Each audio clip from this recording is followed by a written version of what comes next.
श्री राम। श्री महाराज जी प्रवचन हिंदी चलचित्र 33।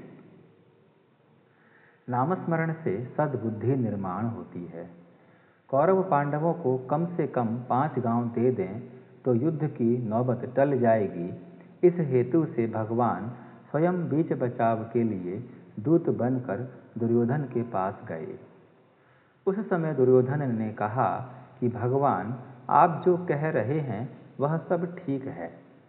नीति और न्याय की दृष्टि से आप जैसा कह रहे हैं वैसा कुछ करना जरूरी है, लेकिन वैसा करने की बुद्धि नहीं होती तो मैं क्या करूं? आप सर्वशक्तिमान हैं, तो आप मेरी बुद्धि ही पलटा दीजिए, जिससे सारी समस्या ही एकदम हल हो जाएगी। लेकिन ऐसी स्थिति निर्माण नहीं हुई और यह आप सब जानते हैं कि युद्ध होकर रहा। यही बात रावण के बारे में भी घटती है। अतः यह स्पष्ट है कि सगुण रूप के अवतार से वासना या बुद्धि पलटाने का काम नहीं होता।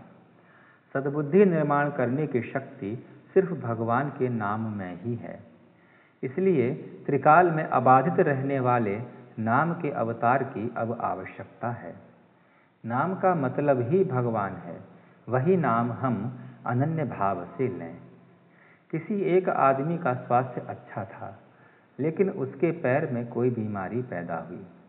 डॉक्टर ने कहा कि यदि जान बचानी है और शरीर बचाना है तो पैर काटना पड़ेगा। अब जरा सोचो कि केवल प्राण है, लेकिन न हाथ हिलता है, न पैर हिलता है, न आँखों से दिखाई देता है, न कानों से सुनाई देता है, फिर प्राण का क्या उपयोग? इसके विपरीत सब कुछ है लेकिन प्राण नहीं है तो शरीर का क्या उपयोग?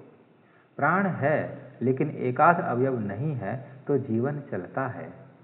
मान लो कि कानों से सुनाई नहीं देता, कोई बात नहीं, उससे क्या बिगड़ने वाला है। उपासना अनुसंधान प्राण ही की तरह माना जाए। अगर अनुसंधान में खंड हो गया तो मानो प्राण ही गंवा बैठेंगे। अनुसंधान संभाल कर जो कर पाएंगे वही हमें करना चाहिए। यदि अनुसंधान न संभालते हुए अन्य बातें ही हम करते रहेंगे तो निराश होना पड़ेगा। हम जो चाहते हैं वह नहीं हो पा रहा है, इसलिए हम दुखी हैं, ऐसा कहने के बजाय जो हम चाहते हैं वही दुख का मूल कारण है, यह मानना चाहिए। फलानी बात सुखदायक है, यह कल्पना ही दुख की जड़ है। यह भावना ध्यान में रखकर हमें सारा बर्ताव करना चाहिए। बिल्ली चूहे से खिलवाड़ करती है, वह उसे पकड़ती है फिर छोड़ देती है, फिर से पकड़ती है फिर से छोड़ देती है, लेकिन अंत में वह उसे दबोचती ही है और प्राण लेती है। उसी प्रकार काल हमसे खेल खेलता है, हमें आशा में बांधे रखता है, आगे बढ़ाता है, लेकिन हमें यह पक्का ध्यान में रखना चाहिए कि इस प्रकार किसी बात में फंस जाने से कोई लाभ नहीं है। अनुसंधान बनाए रखेंगे तो लाभ होगा, अन्यथा नहीं। मनुष्य का कल्याण अनुसंधान में ही है, वरना भविष्य बड़ा कठिन है। अहम भाव रखने वाले, दूसरों को ज्ञान सिखाने वाले विद्वान, शास्त्री, पंडित वस्तुतः सभी भ्रम में ही हैं। इसलिए कह रहा हूँ कि एक बात करो, अनुसंधान अर्थात भगवान का निरंतर स्मरण बनाए रखकर जो बनता है वही करो।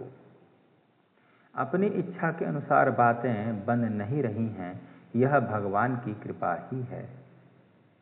इस चलचित्र को संपूर्ण देखने के लिए आपका हृदय से कोटि कोटि आभार। श्री महाराज जी की कृपा से अग्रिम संभावित चलचित्र यथाशीघ्र। श्री महाराज जी प्रवचन हिंदी चलचित्र 34। बहुत बहुत धन्यवाद। श्री राम।